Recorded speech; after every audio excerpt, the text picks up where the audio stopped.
সম্মানিত সুধী, আমরা যারা শেয়ার বাজারের সাথে যুক্ত তাদের মধ্যে অনেকেই অনেকগুলো টার্ম জানি, যেমন LTP, high, low, closing price, YCP, change, trade, value এবং ভলিউম। আজকের এই ভিডিওতে আমি আপনার সাথে বাজারে একটা কোম্পানির শেয়ারের ক্লোজিং প্রাইস যেভাবে হিসাব করা হয় তার একটু ধারণা দেওয়ার চেষ্টা করব ইনশাল্লাহ। তবে এর আগে অন্য টার্মগুলোর মিনিং একটু জানার চেষ্টা করি। শুরুতেই এলটিপি। এলটিপি মানে হচ্ছে লাস্ট ট্রেডিং প্রাইস, অর্থাৎ একটা শেয়ার মার্কেট আওয়ার শেষ হওয়ার আগে যেই দামে লেনদেন হয়েছিল তাকে বোঝায়। অনেক সময় ক্লোজিং প্রাইস ও এলটিপি বা লাস্ট ট্রেডিং প্রাইস একই থাকতে পারে। যেমন একটা কোম্পানির শেয়ারের দাম 35 টাকায় ক্লোজ হয়েছে ধরে নিলাম আমরা। এখন কেউ যদি 2টা 20 মিনিট থেকে 2টা 30 মিনিটের মধ্যে এই 35 টাকায় শেয়ার লেনদেন করে, তবে ক্লোজ প্রাইস ও আপনার এবং এলটিপি বা লাস্ট ট্রেড প্রাইস একই থাকবে। আবার ধরুন 35 টাকায় ক্লোজ প্রাইস হয়েছে এবং 2টা 20 মিনিটের পরে কেউ এই প্রাইসে লেনদেন করে নাই, তাহলে এলটিপি 35 টাকা 10-20 পয়সা কিংবা 34 টাকা 80-90 পয়সা হতে পারে। এবার আসুন জানি শেয়ারের দাম হাই ও লো নিয়ে। এই বিষয়টা খুব সহজ, অর্থাৎ মার্কেট চলাকালীন সময়ে উক্ত কোম্পানির শেয়ারের দাম ম্যাক্সিমাম কত উঠেছিল তাকে হাই প্রাইস বোঝায় এবং সর্বনিম্ন কত টাকা নেমেছিল তাকে লো প্রাইস বোঝায়।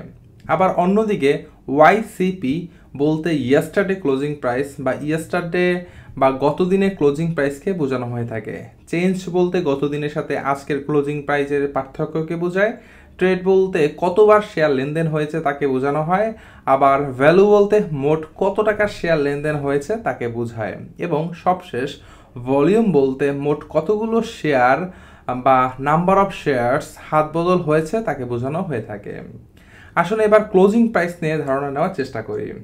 আপনি হয়তো খেয়াল করে দেখবেন এবিসি লিমিটেড কোম্পানির শেয়ারের দাম 2টা 18 মিনিট বা 19 মিনিটের ছিল 35 টাকা 30 পয়সা, আর 2টা 20 মিনিটের পর দেখলেন শেয়ারের ক্লোজিং প্রাইস দিয়েছে 35 টাকা। মূলত ক্লোজিং প্রাইস হিসাব করার একটু সূত্র রয়েছে যা মেনেই ক্লোজিং প্রাইস ঠিক করা হয়ে থাকে। এটা মূলত শেষ বা লাস্ট 30 মিনিটের উপরই অনেকটা নির্ভর করবে।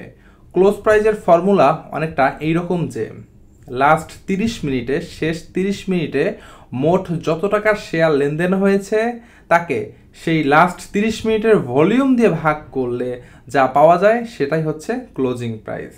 ধরুন একটা কোম্পানির শেয়ারের দাম লাস্ট 30 মিনিটে 10 লাখ টাকার শেয়ার লেনদেন হয়েছে, মানে শেষ 30 মিনিটে 10 লাখ টাকার শেয়ার লেনদেন হয়েছে, যেখানে তার ভলিউম ছিল ধরুন 26,000, অর্থাৎ শেষ 30 মিনিটে 26,000 শেয়ার লেনদেন হয়েছে। তাহলে সেই কোম্পানির শেয়ারের ক্লোজিং প্রাইস দাঁড়ায় যে 10 লাখ ভাগ 30,000 শেয়ার, অর্থাৎ 33 টাকা 33 পয়সা, যা 33 টাকা 30 পয়সা ক্লোজিং প্রাইস দেখাবে। এবং এই ক্লোজিং প্রাইসে আপনি 2টা 20 মিনিট থেকে 2টা 30 মিনিট পর্যন্ত শেয়ার লেনদেন করতে পারবেন যদি বায়ার সেলার থাকে। যদি কোনো বিনিয়োগকারী এই প্রাইসে লেনদেন করে তবে ক্লোজ প্রাইস এবং এলটিপি বা লাস্ট ট্রেডিং প্রাইস একই হবে। এই ছিল আজকের ভিডিওটি ভালো লাগলে কমেন্ট করতে ভুলবেন না। আমাদের সকলের বিনিয়োগ ভালো থাকুক, সবাই জেনে বুঝে বিনিয়োগ করুন। আল্লাহ হাফেজ।